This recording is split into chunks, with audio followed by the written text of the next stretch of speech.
Hello, everyone. Welcome back to Paws for English. I am your host, Amber, and today my tail is wagging at 100 miles per hour. Do you know why? Because it's the weekend, and that means one thing, shopping. Good morning, listeners. I am Aaron. Amber, please try to contain yourself. Shopping is not a sport. It is a calculated necessity. Although I must admit, I do need a new silk collar. A calculated necessity? Boring. It's a treasure hunt. Listeners, today we are going to learn all the English you need to survive a trip to the mall, from finding a bargain to talking to the cashier.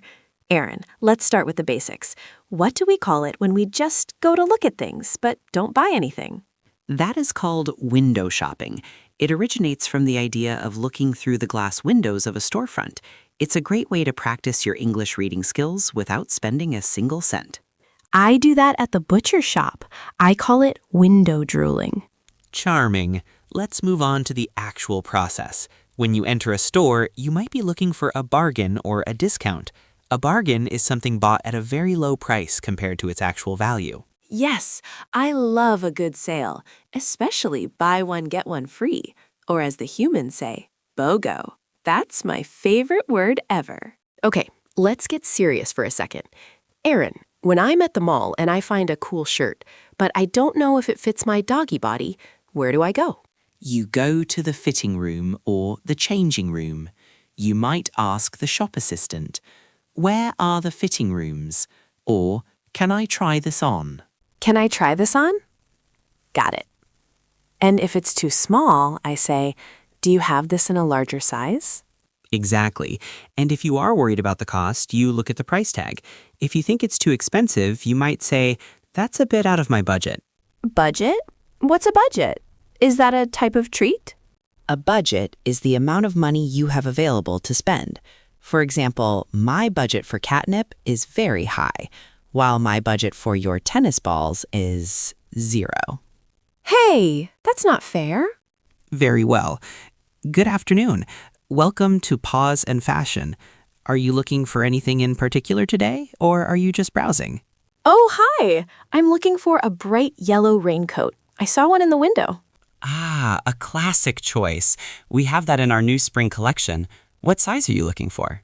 I think I'm a medium, but sometimes I'm a large because of my fluffy tail. Can I try it on? Certainly. The fitting rooms are just past the checkout counter on your left. Would you like me to start a room for you? It fits perfectly. But wait, I just saw the price tag. $80? That's a bit steep. Is this item on sale? I'm afraid that is full price. However, if you sign up for our loyalty program, you can get 10% off your first purchase. 10% off? I'll take it. Do you take credit cards? We accept all major credit cards, debit cards, and mobile payments. Would you like a gift receipt with that? That was great. Now, Aaron, Louis sent another question. He wants to know the difference between cost and value. That is a very intermediate question, Louis. The cost is simply the amount of money you pay for an item. The value is how much that item is worth to you.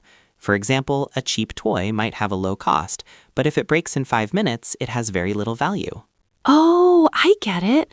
Like my old blanket. It didn't cost much, but it has high value to me because it's soft and smells like home. Precisely. We also have the idiom to cost an arm and a leg.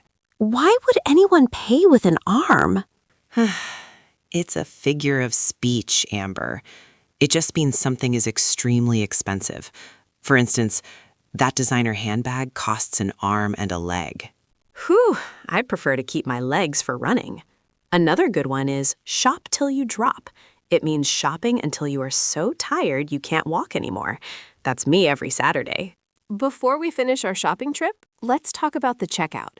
What are the most important things to remember there, Aaron? 1. The receipt. Always ask for a receipt. 2. The refund policy. Ask, "What is your return policy?" 3. The bag. Many stores now ask, "Would you like a bag?" And don't forget to be polite. Say, "Have a nice day," to the cashier. Correct. Politeness goes a long way in any language. Well, I'm exhausted. All this talk about shopping makes me want to take a nap on a pile of new sweaters. Thanks for listening. Stay positive. Woohoo! Goodbye for now. Keep practicing.